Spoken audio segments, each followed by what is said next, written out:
देखिए किसी निश्चित धनराशि पर 3 वर्षों के लिए 5% वार्षिक दर से चक्रवर्ती ब्याज कितना जी 252.2।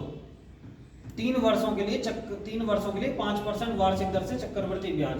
समान धनराशि पर समान समय के लिए समान दर पर साधारण ब्याज क्या होगा। तो इसको हम क्या कर लेते हैं, उससे रेशो से कर लेते हैं। 5% बराबर किसके होता है, 1/20 के।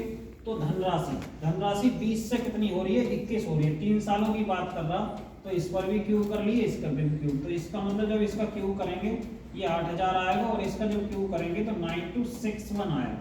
9261 एक बार आप देख लीजिए,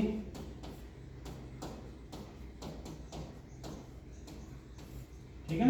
9261 आया। तो जहां 8000 रुपए की धनराशि थी वो कितनी हो जाएगी 9261, और यहाँ पर ब्याज जो निकल कर आया, ब्याज कितना मिला जी 8000 रुपए की धनराशि 9261 टोटल होगी। तो ये कितना मिला, ये तो होता पी और ये होता ए, टोटल अमाउंट होता।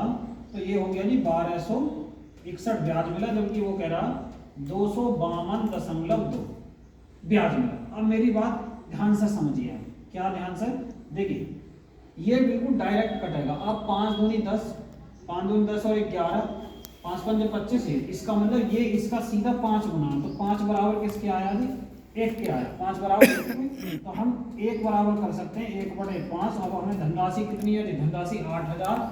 तो 8000 यहाँ पर गुणा करिए तो धनराशि कितनी आ जाएगी 5 से 16 बार। तो 1600 रुपये क्या आएगी, वो धनराशि निकल कर आई। 1600 क्या निकल कर आई धनराशि। अब वो पूछ क्या रहा, वो पूछ रहा साधारण ब्याज बताइए इतनी ही धनराशि पर समान समय के लिए समान दर के लिए। दर कितनी है, मूलधन गुणा दर गुणा समय कितना आ जी 3 वर्ष और बटे 100। ये साधारण ब्याज 2 0 से 2 0, 16 पंजे 80 और 8 दिया 24, 240 रुपये क्या मिलेंगे जी, वो साधारण ब्याज के मिलेंगे। ठीक है, एक बार फिर से समझे, 3 सालों की बात की है।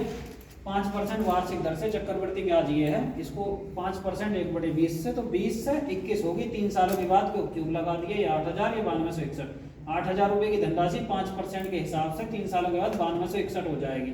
हमारी धनराशि 1200, इन दोनों का देखिए ब्याज कितना आया 1261, वो कह रहा 252.2 का 5 गुना ये है, 5 बराबर 1, तो 1 बराबर 1/5 हमें मान निकालना धनराशि का 8000। तो गुणा 8000 करा तो कितना आ गया जी 1600।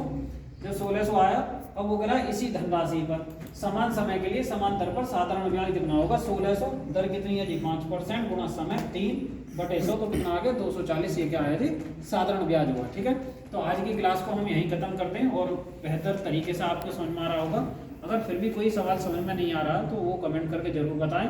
और चक्रवर्ती ब्याज से सवाल ज़्यादातर नए नहीं उठते हैं, जो प्रीवियस ईयर 5 साल के जो आए हुए सवाल हैं आप उन्हीं को लगाइए।